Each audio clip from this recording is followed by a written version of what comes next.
Assalamualaikum warahmatullahi wabarakatuh. Waalaikumsalam warahmatullahi wabarakatuh. Pertama-tama saya mengucapkan banyak terima kasih atas kesempatan yang diberikan kepada saya untuk memaparkan materi saya, yaitu pembelajaran multiliterasi. Yang pertama adalah hakikat pembelajaran multiliterasi. Menurut KBBI mendefinisikan kata pembelajaran berasal dari kata ajar yang berarti petunjuk yang diberikan kepada orang supaya diketahui atau dituruti. Sedangkan pembelajaran berarti proses, cara, perbuatan menjadi orang atau makhluk hidup belajar. Nah, secara umum, pengertian literasi menurut KBBI diartikan sebagai kemampuan menulis dan membaca, atau kemampuan individu dalam mengelola informasi dan mengetahui kecakapan hidup. Sementara multiliterasi merupakan gagasan baru yang disebut sebagai literasi abad ke-21 yang tidak hanya menggunakan keterampilan membaca dan menulis saja, tetapi melibatkan keterampilan aspek lainnya. Yang berikut adalah keterampilan multiliterasi, ada 4. Yang pertama adalah keterampilan membaca pemahaman yang tinggi. Yang kedua adalah keterampilan menulis yang baik untuk membangun dan mengekspresikan makna. Yang ketiga adalah keterampilan berbicara secara akuntabel. Dan yang keempat adalah keterampilan menguasai berbagai media digital. Berikut adalah dimensi pembelajaran multiliterasi. Ini ada 6. Yang pertama ada basic learning atau literasi dasar. Yang kedua adalah computer literasi atau literasi komputer. Yang ketiga adalah media literasi atau media literasi. Yang keempat adalah distance learning dan e-learning atau pembelajaran jarak jauh dan pembelajaran elektronik. Yang kelima, cultural literacy atau literasi budaya. Yang keenam adalah information literasi atau informasi belajar. Yang berikut adalah komponen pembelajaran multiliterasi. Yang pertama ada tujuannya, kemudian ada pertanyaan penting, ada siklus belajar. Kita akan bahas secara terperinci mengenai tahapan atau siklus belajar dalam pembelajaran multiliterasi. Yang keempat, ada sumber belajar, ada penilaian, dan ada keluaran. Yang berikut siklus pembelajaran multiliterasi. Tentunya dalam sebuah metode pembelajaran itu ada siklus atau tahapan-tahapan kita dalam melakukan sebuah pembelajaran. Yang tahap pertama adalah tahap melibatkan, merespon, elaborasi, peninjau ulang, dan mempresentasikan. Kita akan bahas satu persatu. Yang tahap pertama tadi itu adalah melibatkan. Nah, proses pelibatan di sini yang dimaksud adalah guru melibatkan siswa dalam pembelajaran melalui pembangkitan semata atau pengetahuan alam yang telah dimiliki siswa. Kemudian siswa diajak untuk menghubungkan topik yang akan dibahas dengan diri siswa dengan tujuan agar siswa merasa mempelajari topik tersebut penting baginya. Yang berikut adalah merespon. Pada tahap ini, siswa secara individu merespon seluruh tantangan belajar yang diberikan guru. Siswa secara aktif mulai melakukan berbagai penyelidikan, observasi, atau kegiatan penelitian sederhana yang berhubungan dengan pertanyaan yang telah dibuat pada tahap pertama. Yang ketiga adalah tahap elaborasi. Pada tahap elaborasi ini, siswa mengelaborasikan berbagai temuan individu dengan teman dalam kelompoknya, atau yang biasa kita kenal dengan diskusi. Yang tahap keempat adalah meninjau ulang. Pada tahap ini, draft laporan kelompok ditinjau ulang kebenarannya.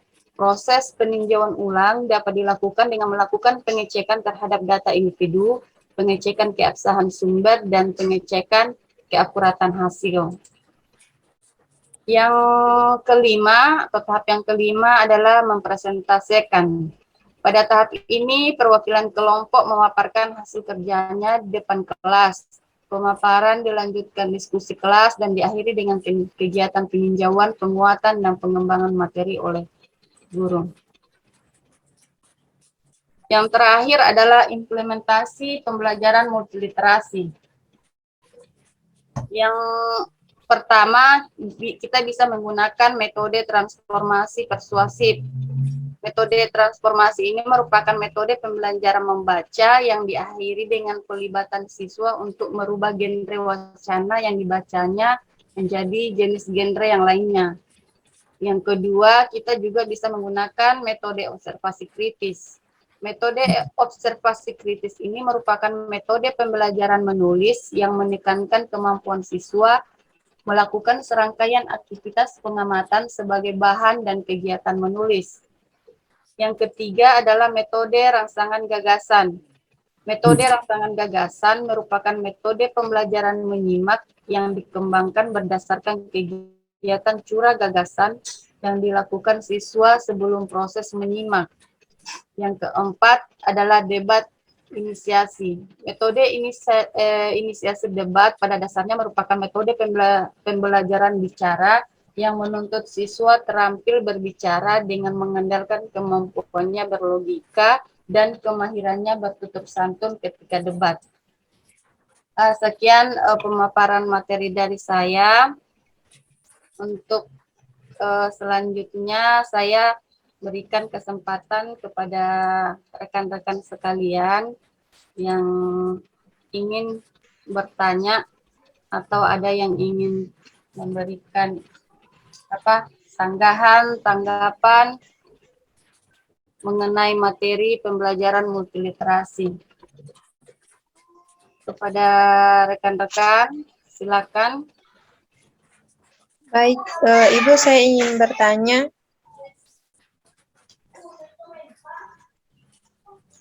Ya, silakan Sinta. Baik, terima kasih untuk kesempatan yang telah diberikan kepada saya. Assalamualaikum warahmatullahi wabarakatuh. Waalaikumsalam warahmatullahi wabarakatuh. Dengan moto itu Menyimak dari presentasi yang Ibu bawakan jadi miskin. Tidak ada yang akan tentang apa tadi Ibu? Coba saya pertama. Ya, pembelajaran multiliterasi. Kemudian tadi ada dimensi-dimensi multiliterasi. Ada berapa poin? Nah, yang saya ingin tanyakan dalam penerapan pembelajaran multiliterasi untuk pembelajaran saat ini kira-kira bagaimana, Bu? Terus pembelajaran multiliterasi apakah berbeda dengan pembelajaran yang kita gunakan sehari-hari? Atau tanpa kita sadari, kita mengajar hari-hari itu ternyata beberapa hal yang kita lakukan sudah termasuk dalam pembelajaran multiliterasi. Ya, mungkin itu pertanyaan dari saya, Bu. Terima kasih. Assalamualaikum warahmatullahi wabarakatuh. Waalaikumsalam warahmatullahi wabarakatuh. Silakan yang penanya kedua. foto di ini jadi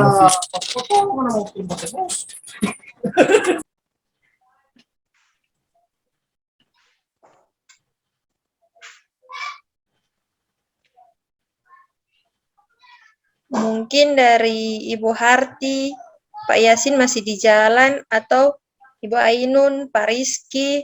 Siap. Ada pertanyaan? Ada pertanyaan. Yang dibawakan. Untuk pertanyaan dari Ibu Sinta tadi, silakan ditulis di komentar juga supaya saya mau bertanya. Silakan, ada Pak Rizky itu. Oh, baik Ibu Pertiwi. Iya, iya. Silakan, saya persilakan sambil Sinta menulis pertanyaannya di komentar. Teman-teman yang lain. Ada Pak Rizky Sinta, itu dia mau bertanya. Ya, silakan Pak Rizky. Terima kasih Ibu Tiwi. Saya ingin bertanya seberapa penting atau seberapa efektifkah pembelajaran multiliterasi kepada peserta didik?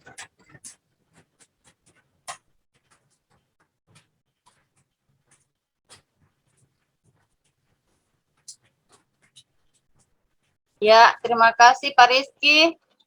Ditulis juga di komentar Pak Rizky ya. Minta tolong.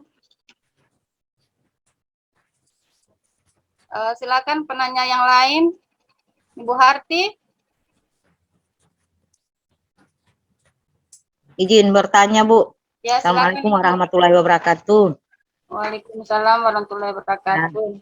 Maaf tadi tidak sempat menyimak penuh penjelasan tentang multiliterasi itu karena putus-putus jaringan. Kalau bicara literasi, ini berarti di otak kita sudah terpikir mengenai membaca, kan seperti itu. Nah, membaca, berarti kalau literasi membaca. Padahal untuk bicara literasi ini kita tidak harus membaca, kita harus sains juga itu kita harus berliterasi dengan sains, karena kalau sains tanpa literasi artinya literasi itu kegiatan. Nah, kalau misalnya kita menggunakan metode multiliterasi berarti banyak, ya kan, multi bicara banyak hal-hal atau kegiatan yang kita lakukan. Bisa maksudnya diberikan salah satu contoh yang termasuk metode multiliterasi. Itu Ibu, terima kasih. Assalamualaikum warahmatullahi wabarakatuh. Ya, terima kasih Bu Harti. Sama. Pertanyaannya boleh ditulis kembali di komentar Bu Harti. Supaya mungkin kalau ada teman-teman yang kurang jelas, bisa langsung lihat di komentar pertanyaannya. Apa tadi pertanyaan saya lupa? Contoh metode literasi. Contoh apa saya berikan contoh ya? Berikan salah satu contoh model model pembelajaran multiliterasi. Pembelajaran multiliterasi. Ini Ibu di screenshot, di foto.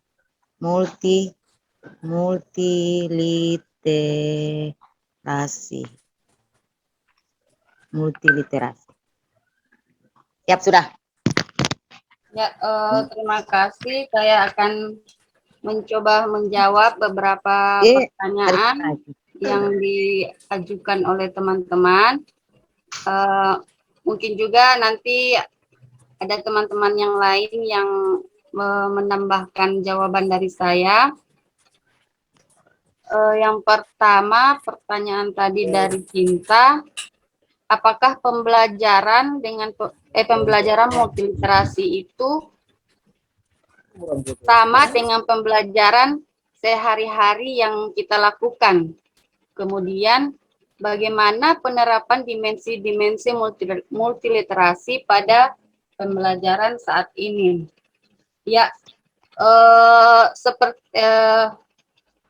dari hakikat tadi pembelajaran multiliterasi itu bahwa suatu model pembelajaran yang kita gunakan dengan mengoptimalkan beberapa keterampilan multiliterasi dalam mewujudkan suatu pembelajaran saintifik atau merupakan suatu proses pembelajaran dengan melibatkan keterampilan multiliterasi dalam mewujudkan situasi pembelajaran saintifik. Nah, keterampilan apa yang dimaksud dalam hal ini? Yaitu yang pertama, ada keterampilan membaca pemahaman yang tinggi. Kemudian ada keterampilan menulis, yang baik untuk membangun dan mengekspresikan makna. Keterampilan yang ketiga adalah keterampilan berbicara secara akuntabel, dan yang keempat adalah keterampilan menguasai berbagai media digital. Jadi hubungannya dengan pembelajaran yang kita lakukan sehari-hari, apabila keempat keterampilan ini atau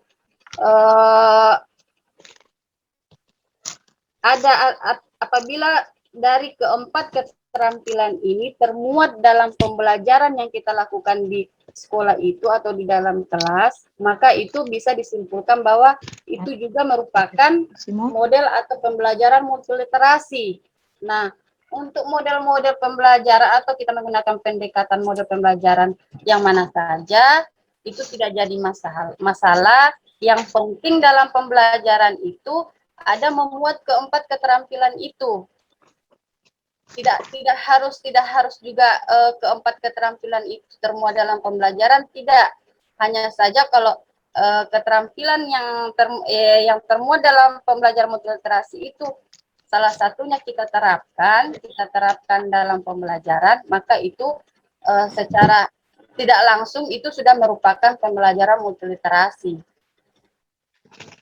Kemudian bagaimana penerapan dimensi-dimensi pembelajaran pada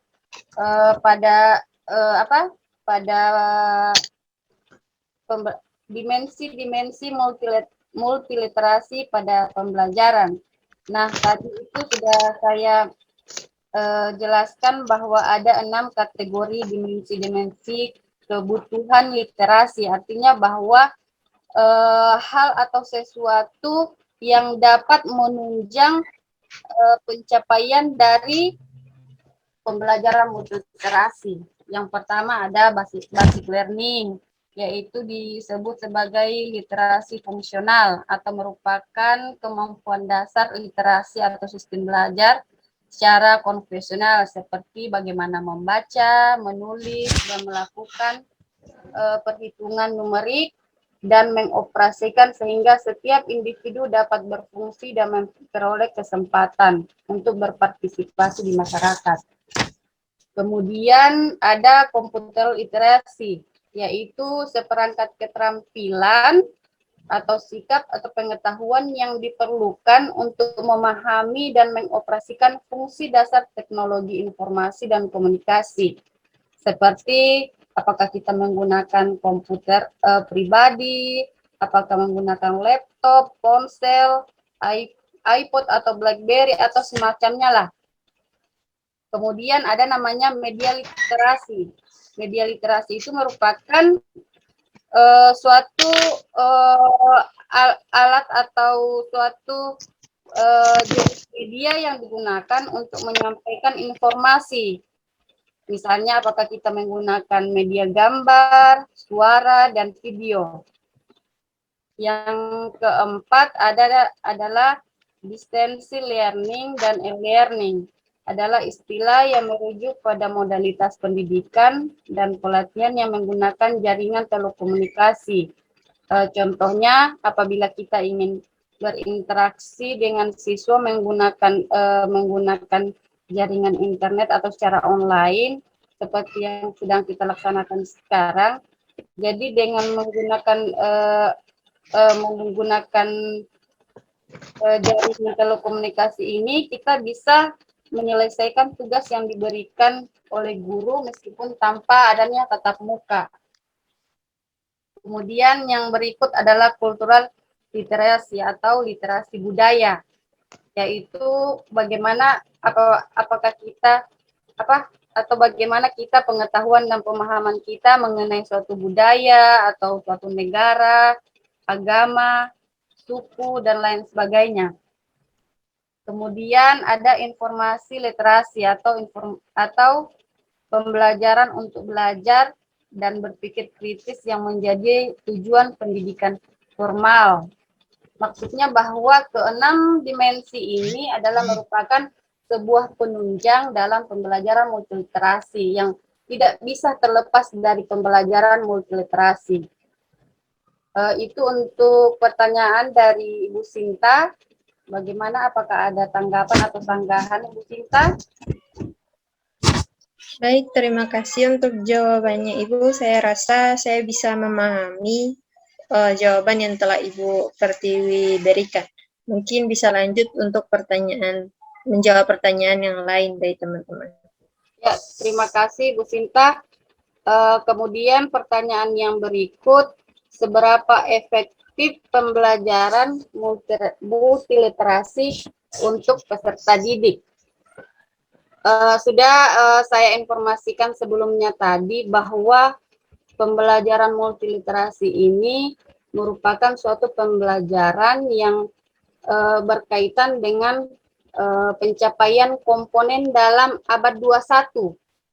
Nah, komponen-komponen dalam abad 21 ini ada 4.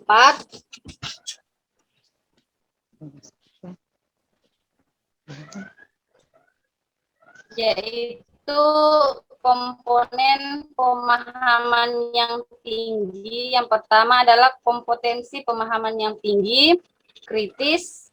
Yang ketiga adalah kompetensi berkolaborasi dan berkomunikasi. Dan yang keempat adalah kompetensi berpikir kreatif.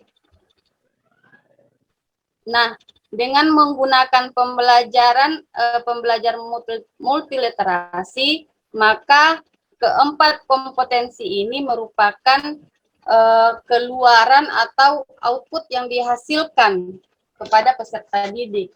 Sehingga kita bisa simpulkan bahwa model pembelajaran multiliterasi ini dikaitkan dengan perubahan zaman yang terjadi sekarang ini merupakan model pembelajaran yang bisa kita gunakan untuk mencapai kompetensi yang ada pada abad 21 ini dengan menggunakan tahap-tahap atau siklus pembelajaran yang sudah saya jelaskan tadi. Bagaimana Pak Rizky?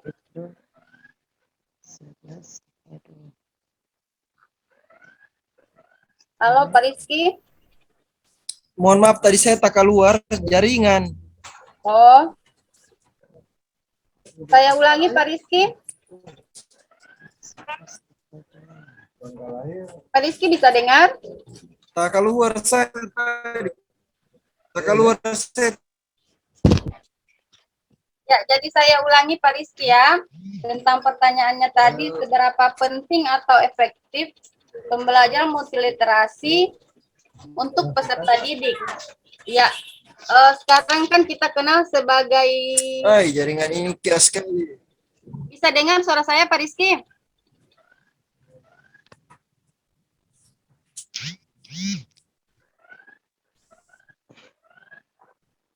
Oh, kalau begitu saya beralih dulu di pertanyaan. Siap, bisa. Pertanyaan dari Ibu Harti. Berikan salah satu contoh model pembelajaran multiliterasi.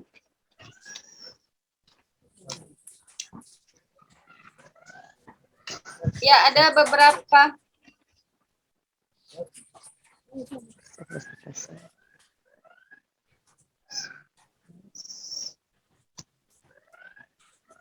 Contoh model pembelajaran multiliterasi. Ya, untuk contoh model pembelajaran multiliterasi, tadi kita bisa menggunakan metode transformasi persuasif, yaitu sebuah metode pembelajaran membaca yang diakhiri dengan pelibatan siswa untuk merubah genre wacana. Nah, untuk yang metode ini, itu kita menggunakan objek kita adalah suatu wacana persuasif. Jadi bagaimana tuntutan peserta didik itu dari dia membaca dulu, dia memahami, kemudian bagaimana dia bisa menuangkan gagasannya dengan dalam bentuk genre yang lain. Kemudian ada juga metode observasi kritis, yaitu suatu metode pembelajaran menulis yang menekankan kemampuan siswa melakukan serangkaian aktivitas pengamatan sebagai bahan dan kegiatan menulis. Jadi di situ ada tuntutan tuntutan seorang peserta didik itu bagaimana dia bisa menghasilkan suatu tulisan. Nah, dalam keterampilan menulis itu kan sudah di situ sudah sudah ada di situ pembelajaran multiliterasinya. Kemudian ada juga metode debat inisiasi, yaitu bagaimana melatih peserta didik itu untuk keterampilan berbicaranya, bagaimana dia memberikan gagasan atau memberikan ide melalui debat inisiasi. Nah, dalam pencapaian ini kita bisa menggunakan siklus pembelajaran multiliterasi tadi yang saya sudah jelaskan. Ada melibatkan siswa, ada merespon, artinya siswa diberikan kesempatan untuk merespon, ada elaborasi, ada peninjauan kembali, dan presentasi. Itulah contoh model pembelajaran multiliterasi, Bu Harfi. Oke, siap. Terima kasih atas informasinya. Terima kasih. Saya beralih ke ke pertanyaan Pak Eko terkait dengan pengalaman Ibu sebagai seorang guru. Apakah Ibu sudah pernah menerapkan pembelajaran multiliterasi? Jika sudah pernah menerapkan, apa saja kendala yang Ibu pernah temukan terkait dengan model pembelajaran tersebut? Ya, terima kasih Pak Eko pertanyaannya. Sebenarnya untuk konsep multiliterasi ini kita sudah terapkan di pembelajaran kita sehari-hari, karena ini kan berkaitan juga dengan saintifik tadi. Ada melibatkan siswa, ada bertanya, itu sebenarnya sudah merupakan pembelajaran multiliterasi. Nah, ada beberapa kendala memang yang kita temui terkait situasi dan lokasi kita. Kendala pertama itu sumber belajar siswa. Nah, ketika siswa itu kita suruh mencari materi, ini kan dalam pembelajaran, ini kan yang berperan aktif itu kan seharusnya siswa. Jadi kita hanya sebagai kita hanya mengarahkan saja. Nah, untuk ketersediaan sumber itu, misalnya buku-buku yang ada di perpustakaan itu kan sudah ada yang memang buku-buku yang sudah lama atau dalam hal ini tidak update, sehingga sumber informasi untuk adik-adik itu memang susah untuk sumber belajarnya. Kemudian juga penggunaan untuk mencari sumber belajar di internet juga itu kan harus ada jaringan wifi juga atau data. Nah, keluhan untuk peserta didik itu kebanyakan mereka itu tidak ada data, tidak ada internet yang mereka gunakan untuk mencari informasi, sehingga kita sebagai guru memang harus berperan ekstra untuk mengarahkan adik-adik itu untuk mencari materi atau yang berhubungan dengan misalnya penelitian kecil yang mereka lakukan. Kemudian juga mungkin tingkat pemikiran anak-anak di desa itu dengan di kota itu saya rasa memang jauh beda sekali, karena jika saya bandingkan tingkat pemahaman peserta didik yang berada di wilayah pedesaan itu memang jauh tertinggal dengan peserta didik yang berada di daerah perkotaan. Mungkin karena salah satu penyebabnya tadi itu sumber belajar mereka itu susah. Kalau di kota-kota itu kan mudah untuk mendapatkan, kalau di desa-desa memang sulit. Kemudian mungkin juga dipengaruhi oleh lingkungan keluarga mungkin yang motivasi belajarnya sangat rendah, sehingga mempersulit kita untuk menerapkan pembelajaran multiliterasi ini. Mungkin itu yang mungkin dari saya, Pak Eko. Mungkin dari teman-teman yang lain juga ada pengalaman tersendiri mengenai pembelajaran multiliterasi yang diterapkan di sekolah, bisa sharing dengan kita. Ya, terima kasih, Bu. Baik, saya menambahkan ya untuk metode multiliterasi. Jadi sebelum kita tahu dulu apa itu literasi. Literasi itu bukan hanya membaca, tetapi melakukan sesuatu, misalnya disuruh anak-anak untuk praktek, itu sudah mengadakan literasi, ya. Literasi ini bukan hanya membaca, jadi mempraktekkan sesuatu itu masuk pada ranah literasi, tapi disesuaikan dengan literasi apa yang dia lakukan. Misalnya kalau pelajaran biologi berarti dia ke sains, berarti dia masuk ke sains. Ya, literasi sains, literasi numerasi. Kalau numerasi itu kan matematika. Kalau literasi itu pada intinya ke pelajaran yang di luar dari numerasi sebagai matematika dengan sains itu sebagai IPA. Nah, itu kan. Tapi anak-anak kalau misalnya kita suruh untuk melakukan praktek, kemudian disuruh untuk mengambil suatu benda, itu juga masuk literasi. Itu langsung, karena intinya ke literasi itu kan menghasilkan sesuatu dalam bentuk apakah dalam bentuk makalah ataupun laporan ataupun karangan ataupun apapun ya. Jadi akan ke situ literasi. Jadi ketika sudah dibuat laporan ataupun karya-karya tulisnya dari hasil penelitiannya, nah itu akan terbentuklah sebuah literasi yang bisa nanti untuk dibaca dan dipahami. Jadi saya kira literasi itu kita sudah pernah lakukan, menyuruh anak-anak untuk tiap pagi semalam ada menonton berita. Nah, itu masuk literasi juga. Semalam nonton berita, coba diceritakan kembali beritanya apa, inti beritanya apa. Nah, itu masuk literasi. Kemudian dia menanyakan apa kabar, alhamdulillah baik Bu. Ah, itu juga masuk literasi karena pada intinya kan harusnya kita secara tertulis kan, cuma ini kan secara lisan. Kalau tertulis berarti kan kita sudah membaca. Jadi itu masuk juga literasi. Jadi literasi itu setiap saat kita lakukan, hanya saja mungkin ada yang dispesifikan kalau oh ini harusnya kalau macam puisi kita bahasa Indonesia kan literasinya hampir semua ada literasi di situ. Ya. Jadi tanpa kita sadari memang kita sudah berliterasi. Jadi literasi itu bukan hanya membaca. Ya, intinya hasil dari apa yang kita lakukan nanti akan terbentuk sebuah puisi, akan terbentuk novel, cerpen, kemudian pantun. Nah, itu akan terjadilah literasi. Mungkin ini tambahan yang saya sedikit ketahui berbagi kepada Bapak Ibu. Terima kasih. Assalamualaikum warahmatullahi wabarakatuh.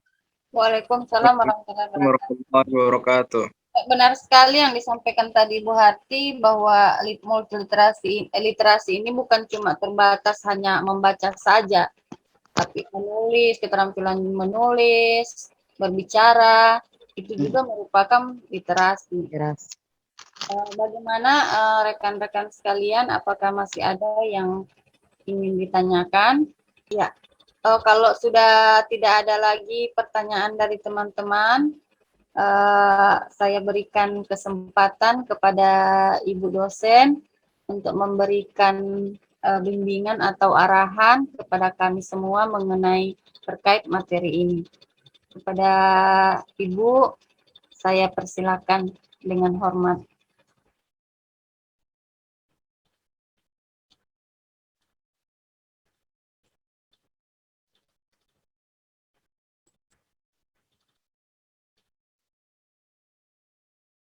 Izin Ibu, mikrofonnya. Tahun 2021 ini di masing-masing unsur Terima kasih Bapak bahwa Ibu yang telah DJS menyampaikan dapat materi memberikan yang bobot berhubungan dengan modul pembelajaran skor multiliterasi. yang Ya, namanya saja multiliterasi, ini berarti akan semua komponen, ya komponen. Kalau multiliterasi kan ada membaca, menulis, berbicara, dan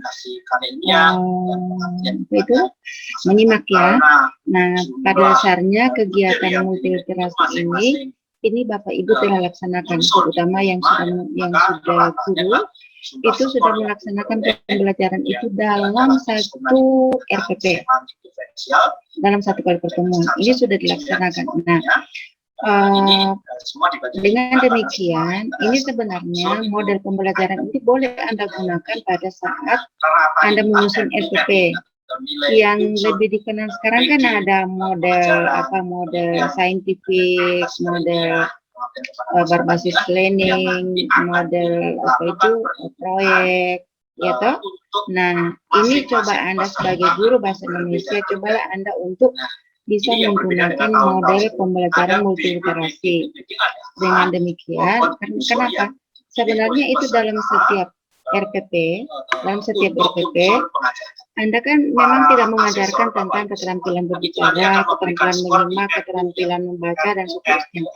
Tetapi ketika Anda membelajarkan materi itu tentunya yang diharapkan pada mereka adalah membaca, kemudian berbicara, menyampaikan atau mempresentasikan, kemudian juga menulis gagasan-gagasan atau menulis puisi dan sebagainya. Itu sebenarnya sudah pembelajaran multiliterasi. Kemudian ditambah dengan multiliterasi itu ditambah dengan IT. Tambah dengan IT. IT itu apa? Jadi IT itu antara lain PowerPoint. PowerPoint itu sebenarnya sudah IT. Jadi IT itu tidak nanti yang seperti apa, tetapi dengan PowerPoint itu sebenarnya sudah merupakan satu pembelajaran multiliterasi. Itulah sasaran dari model pembelajaran ini. Sehingga Bapak Ibu ini sebenarnya Anda mungkin belum Bapak Ibu belum menyadari ya bahwa sesungguhnya Bapak Ibu itu telah melaksanakan model pembelajaran multiliterasi di dalam pembelajaran. Nah, dengan demikian setelah Bapak Ibu mengetahui ini bisa saja Bapak Ibu menggunakan model ini ketika Bapak Ibu menyusun RPP dan akan membelajarkan ini bisa menggunakan dengan model multiliterasi. Jadi itu ya Bapak Ibu yang perlu saya tambahkan sehubungan dengan diskusi tadi. Saya pikir ini sudah cukup ya. Penerapan dimensi multiliterasi. Nah, dimensi itu ya sintak itu ya, sintak dari model-model itu. Model-model. Nah, kalau yang IT itu kan kemarin kita bicara tentang model pembelajaran berbasis IT, blended learning, kemudian model pembelajaran berbasis digital, ya kan? Nah, ini salah satunya di model multiliterasi. Banyak model yang kita gunakan. Yang mana sebenarnya yang lebih menyentuh tujuan pembelajaran kita. Jadi silakan Bapak Ibu memilih model mana kira-kira. Kalau misalnya model multiliterasi ini menurut Bapak Ibu sudah cukup untuk digunakan dalam sebuah RPP dalam pertemuan, maka saya pikir itu sudah cukup dengan Bapak Ibu bisa memberikan argumen ketika ada pengawas dan sebagainya. Ya, oke. Jadi itu model multiliterasi itu sebenarnya bukan hanya bahasa Indonesia, sebenarnya bukan hanya bahasa, tapi keseluruhan. Karena misalnya membelajarkan matematika, dalam matematika pun kan ada menyimak, ada membaca, ada berpikir kritis dan sebagainya, ada IT dan sebagainya. Jadi itu istilahnya adalah multiliterasi, merangkum atau mencakup semua komponen keterampilan berbahasa ditambah dengan IT. Begitu ya. Oke, Bapak Ibu, saya pikir cukup untuk kegiatan tentang multiliterasi